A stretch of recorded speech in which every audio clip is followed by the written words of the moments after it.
ke after nakho ke senengixhasile ngifike ngasho ngathi ngifuna ukuvula ingadi mhlambe ezotshala ama veg mhlambe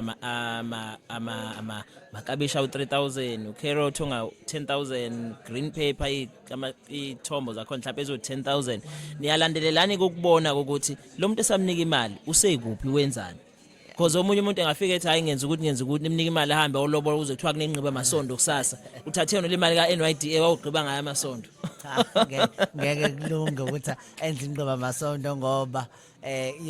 siyalandela kakhulu futhi ngesikhathi uqala nje usitshela ibhizinisi lakho siye sisebenze nawe ekuthenini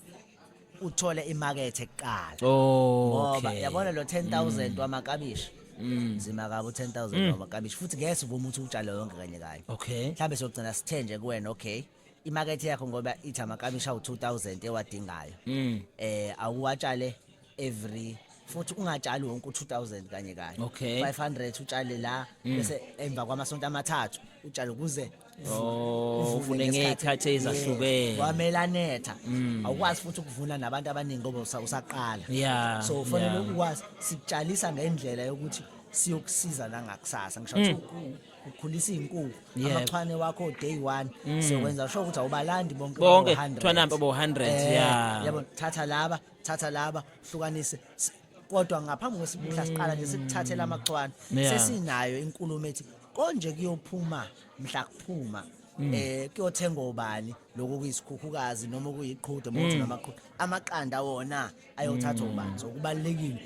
izona zonke ku training yethu izinto esizikhulumayo ukuze ungathi mangabe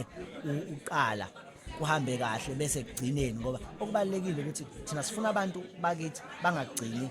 ngokuba osomabhizinisi nje abaqalayo baphinde bakhulu akwazi ukuthi lime futhi likwazi ukuqhubeka le phambili impela njengalomfowethu nje bekhuluma la namhlanje oshilo ukuthi wahamba neNYDA ngonyaka odlule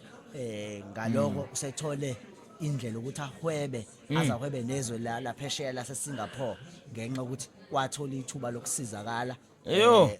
ngonyaka odlule